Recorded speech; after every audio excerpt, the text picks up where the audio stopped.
Hello everyone, my name is Montse with Brazos Bend State Park.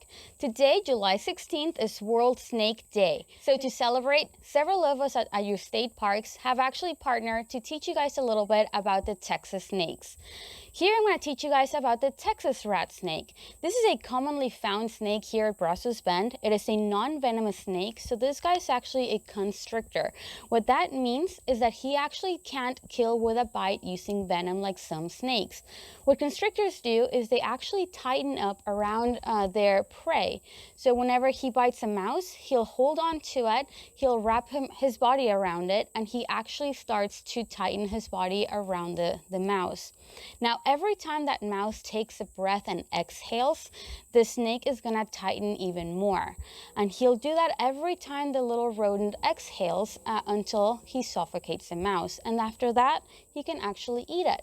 So very true to his name, rat snake, these guys are known for eating rodents. So they can typically be found anywhere where there's rodents around. And this park is a perfect home for rodents. So that's why you find a lot of these guys around here.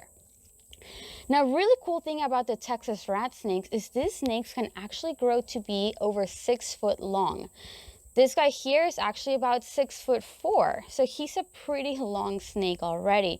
Now, despite their size being as long as this guy is, these guys are excellent climbers. They don't have any legs, they don't have any hands, but this guy can actually climb straight up a tree. And the way that they do that, they're very well adapted to do so. If you look at his underside right here, it's actually quite flat. It's not as round as some other snakes that we have.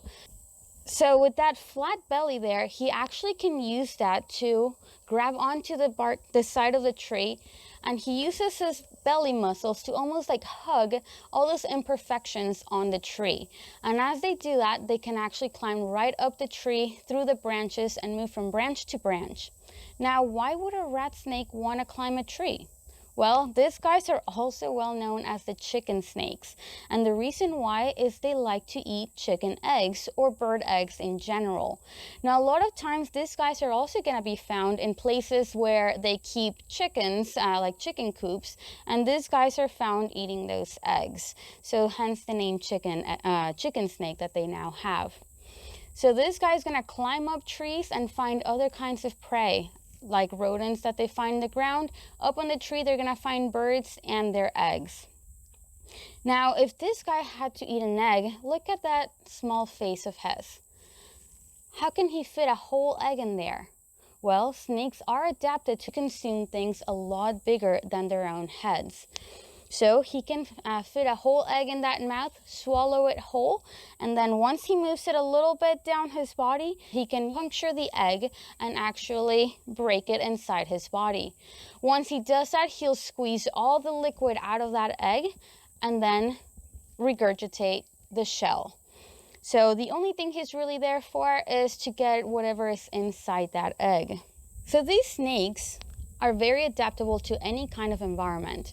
You can actually find them in forest areas like what we have here, in swampy areas, maybe even in the prairie, since the prairie does have a lot of rodents that they can eat. If you notice his pattern here, it's excellent for camouflage in those environments. And being on the ground, this guy is really hard to see.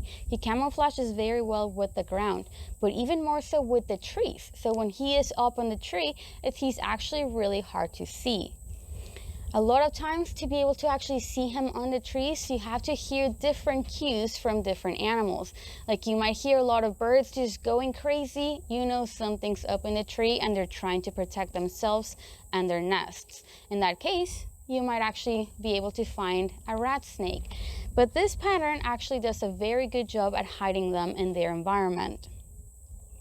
So this is a Texas rat snake. Remember that these guys are really important to us. They do help us control rodent populations. Rodents can become pests, be destructive inside buildings. They can actually destroy crops also. So this guy is a great friend to have around to be able to help control those populations. So let's make sure that next time you see a rat snake out in the wild, do leave him alone. I know they can be a little bit intimidating by their size, but these guys are excellent to have around. So if you guys ever see one of these guys, just make sure to thank him and just leave him alone. Thank you guys for joining us on this program. I hope to see you guys at Brazos Bend pretty soon.